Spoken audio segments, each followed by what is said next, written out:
Halo teman-teman, salam sehat selalu untuk kita semua, salam sejahtera, tetap semangat. Kembali dengan saya Bung Ropan, dan saya akan mereview hasil-hasil pertandingan yang mengejutkan, khususnya di Liga Premier Inggris yang berlangsung hari Sabtu sampai pada dini hari. The Blues Chelsea tumbang di Amex Stadium, markasnya Brighton, dengan kekalahan telak yang dialami oleh Thiago Silva dan kawan-kawan.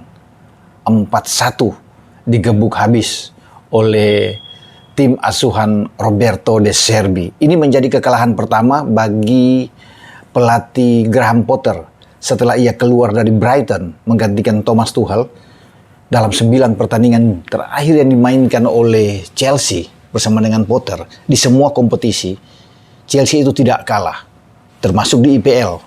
Dan ini menjadi mimpi buruk ketika Potter kembali bereuni dengan mantan klubnya. Dia dihukum, dia dipermalukan di sini. Dan tidak tanggung-tanggung, 4 gol terjadi di gawang Kepa yang di babak pertama itu dengan 3 gol, dan kemudian sebelum diganti oleh Mendy, dan Mendy kebobolan 1 gol. Dan membuat posisi bagi Chelsea sekarang tetap tertahan di peringkat kelima, bahkan bisa turun ke peringkat ke-6 jika MU mampu mengalahkan West Ham. Posisi keempat tetap aman bagi Newcastle United, karena Newcastle dalam pertandingan bersamaan itu menang 4-0 lawan Aston Villa, membuat mereka sekarang unggul 3 poin di atas Chelsea. Ya, lebih aman sekarang di posisi 4 besar. Apakah Newcastle akan menutup musim ini dan masuk ke zona Champions? Itu yang kita akan tunggu. Menarik memang kalau mereka bisa meraih salah satu tiket dari jatah Inggris untuk ikut di Champions League. Karena di posisi 3 teratas nampaknya semakin nyaman. Itu Manchester City yang mengalahkan Leicester dengan 1-0 lewat gol Kevin De Bruyne, sekarang sementara mengambil alih posisi puncak. Namun kita akan tunggu dalam pertandingan nanti malam ketika Arsenal akan bertarung menghadapi Nottingham Forest di Emirates. Arsenal menang, Arsenal kembali akan memimpin klasemen di atas City. Namun 3 teratas nampaknya sulit tergoyahkan kalau bisa melihat dengan stabilnya. Ya, bagaimana juga Spurs di peringkat ke-3 sudah mengamankan pertandingan dalam laga yang dramatis setelah tertinggal dari Bournemouth, dan akhirnya mereka bisa membalikan keadaan untuk bisa menang 3-2. Membuat posisi City, Arsenal, dan Spurs ini untuk masuk dalam 3 besar ini tenang, aman, ya. Tinggal mereka konsistensi tentunya yang akan kita lihat. Perburuan gelar juga sepertinya akan dilakukan oleh 3 klub yang saya sebut tadi, terutama bagi City dan Arsenal yang terus bersaing di papan atas. Tapi Newcastle juga kita harus bisa memperhatikan pergerakan dari tim Eddie Howe ini yang sangat baik. Baru 1 kali kalah sejauh ini, dan mereka ada di 4 besar. Pekerjaan berat dihadapi oleh Graham Potter, karena 3 pertandingan terakhir mereka tidak menang setelah ditahan imbang oleh Brentford dan kemudian oleh MU. Mereka sekarang kalah, dan memang pantas bagi Brighton bisa memenangkan pertandingan dari tim pasukan Graham Potter. Brighton boleh kalah dalam penguasaan bola sekitar 60-40, tapi ini kan bukan sebuah jaminan dalam permainan. Jadi itu kan adalah hasil akhir permainan, dan Brighton bisa memenangkan laga. Kalau bisa dilihat juga mereka memang layak, karena lebih tinggi dalam hal mereka melakukan percobaan menembak. 19 tembakan dengan 9 on target, 4 gol lahir yang mereka dapatkan dibandingkan dengan 17 tembakan dan mungkin hanya 5-7 on target yang dimiliki oleh Chelsea. Dan benar-benar permainan yang menarik diperlihatkan dengan kecepatan dari pemain-pemain Brighton. Mereka menunggu counter attack yang mematikan, menyulitkan bagi Chelsea untuk bisa memenangkan laga. Dan menjadi cerita yang menarik tentunya. Laga ini laga yang emosional di saat reuni yang dilakukan oleh Graham Potter. Ketika anak-anak asuhannya ini bersemangat, ya, mantan anak asuhan maksud saya, ya, di Brighton, untuk bisa membuktikan bahwa mereka mampu mengalahkan Chelsea. Dan kemenangan pertama bagi Acerbi ini tentu harus disambut dengan baik, karena ketika dia datang menggantikan posisi dari Graham Potter ini, mereka itu sulit. 7 pertandingan terakhir 3 imbang dan 4 kekalahan. Baru sekarang di depan publik sendiri di Amex Stadium mereka bisa menghadirkan 3 poin tetapi dengan skor yang sangat telak. Semoga kemenangan ini akan bisa membangkitkan motivasi dari Brighton untuk terus naik dalam persaingan di Liga Premier Inggris, dan pekerjaan juga yang harus dilakukan oleh Graham Potter untuk kembali memotivasi timnya untuk mendapatkan hasil-hasil yang baik, hasil-hasil yang positif ke depan, karena 3 pertandingan terakhir sudah tidak menang, tentunya bertolak belakang dengan hasil yang mereka peroleh di UCL ya, karena mereka tampil sangat bagus ya, sudah lolos sampai ke babak 16 besar. Nah, saya bergeser ke pertandingan lainnya yang tidak kalah penting dan tidak kalah mengejutkan. Di Anfield, The Reds Liverpool kalah secara dramatis juga dari tamunya Leeds United. Tidak ada yang menduga bahwa ini bagi pasukan Jurgen Klopp mendapatkan kekalahan pertama mereka di Anfield. Karena musim lalu kita tahu bagaimana Liverpool tidak terkalahkan di Anfield, mendapatkan 4 kesempatan untuk bisa menjadi juara, 2 kali mereka bisa tampil oke, baik di Piala FA dan Carabao.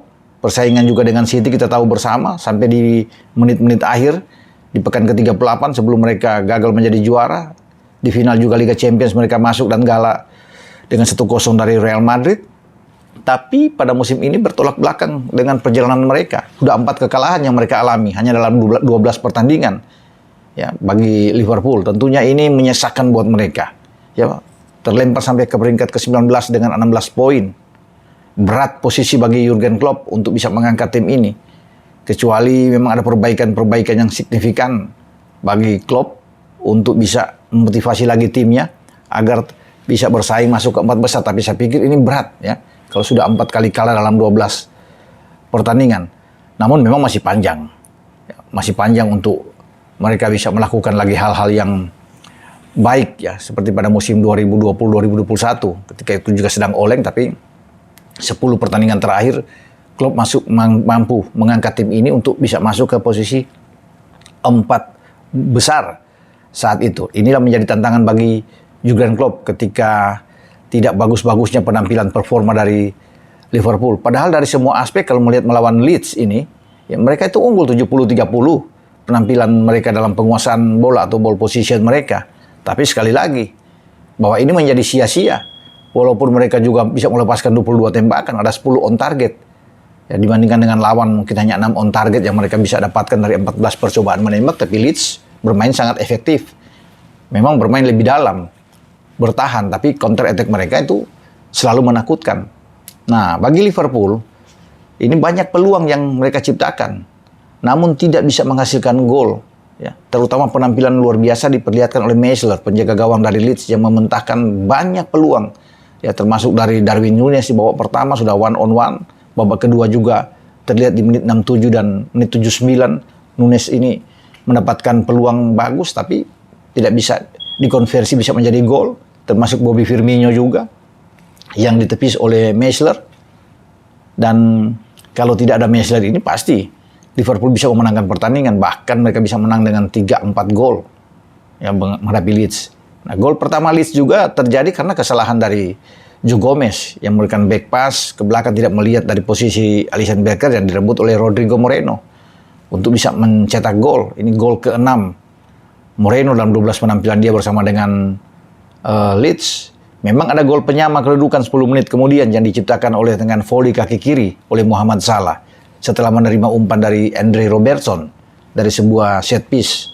Ya, karena di 1 menit sebelum gol itu kan ada peluang yang diciptakan Bobby Firmino namun digagalkan oleh Meisler menghadirkan sepak pojok dan dimanfaatkan dengan baik oleh Salah. Ketika kedudukan 1-1 ini, saya pikir bahwa ini akan menjadi kebangkitan titik balik bagi Liverpool untuk bisa memenangkan pertandingan karena mereka memang menguasai permainan secara penuh dengan banyak peluang, tapi akhirnya tidak bisa mencetak gol tambahan lagi sampai babak pertama selesai. Di babak kedua pun demikian. Serangan datang secara bergelombang ke pertahanan Leeds. Namun tidak ada gol yang bisa hadir di gawang Meisler. Yang tadi saya sudah bilang kan, Meisler tampil luar biasa menjadi tembok yang selalu menghalangi setiap upaya pemain-pemain Liverpool untuk bisa mencetak gol. Klopp juga sudah coba menggantikan 3 pemain, memasukkan Curtis Jones, Hendo, Milner dengan menarik TAA ya, Fabinho dan Elliott, tapi tidak mengubah permainan bagi Liverpool di babak kedua untuk bisa memenangkan pertandingan. Bahkan mereka terhukum dengan secara dramatis di 1 menit waktu normal sebelum berakhir ya, dengan gol dari Grishenko Summerville. Ini pemain muda 20 tahun asal Belanda yang menjadikan mimpi buruk bagi Jurgen Klopp, bagi pendukung Liverpool di Anfield ketika ia mampu mencetak gol di menit akhir. Dan ketika gol ini lahir, habis sudah, saya pikir. Sulit untuk bagi Liverpool untuk bisa membalas lagi. Mestinya Liverpool bisa memenangkan pertandingan sebelum gol Summerville itu ada. Tapi inilah sepak bola. Mereka harus bisa mendapatkan hal yang tidak baik ketika bermain di Anfield. Dan memang ini sulit untuk saya katakan ya. 2 pertandingan terakhir, mereka kalah dari 2 tim yang berada di papan bawah klasemen. Ya, sebelum itu, kita tahu bersama mereka kalah dari Nottingham Forest dengan 1-0. Nottingham Forest berada di dasar klasemen sementara di IPL. Nah, Leeds ini sebelum menang melawan Liverpool ada di posisi kedua setelah Forest di urutan 19. Jadi kemudian mereka bisa menang melawan Liverpool, mengangkat mereka masuk keluar dari zona merah. Jadi sesuatu yang saya pikir memang banyak yang tidak memperkirakan bahwa Liverpool itu harus kalah dengan 2 tim yang ada di papan bawah. Tapi itulah di Inggris. Sulit untuk diprediksi, sulit untuk ditebak. Semua tim bisa saling mengalahkan antara peringkat pertama sampai peringkat ke-20. Ya. Dan ini yang dialami oleh Liverpool. Semoga Liverpool bangkit ya, kembali dengan Jurgen Klopp memotivasi lagi tim ini. Karena pertandingan itu di Liga Inggris akan berakhir pada 13 November sebelum semua mengalihkan perhatian ke Piala Dunia di Qatar. Dan nantinya setelah itu ada lanjut pertandingan lagi sampai di bulan masuk lagi di tahun yang baru di 2023. Kita akan lihat pergerakan apakah Klopp akan mampu mengangkat performa dari Liverpool, termasuk Graham Potter untuk bisa mengangkat posisi dari Chelsea yang sekarang semakin sulit untuk bisa masuk ke posisi 4 besar dengan Newcastle yang oke ya, yang tampil bagus melawan Aston Villa. Ketika mereka bisa mendapatkan itu di St. James Park dengan 4 gol mereka, ini luar biasa bagi pasukan Eddie Howe. Dan kita melihat juga pergerakan dari MU dengan Erik ten Hag yang coba untuk bisa memberikan persaingan jika mereka bisa menang melawan West Ham United.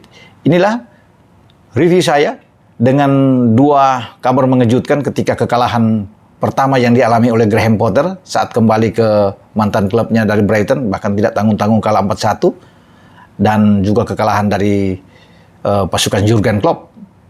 Justru ini dialami di Anfield dari Leeds United yang diasuh oleh Jesse Marsch. Sampai di sini dengan Bung Ropan. Ciao.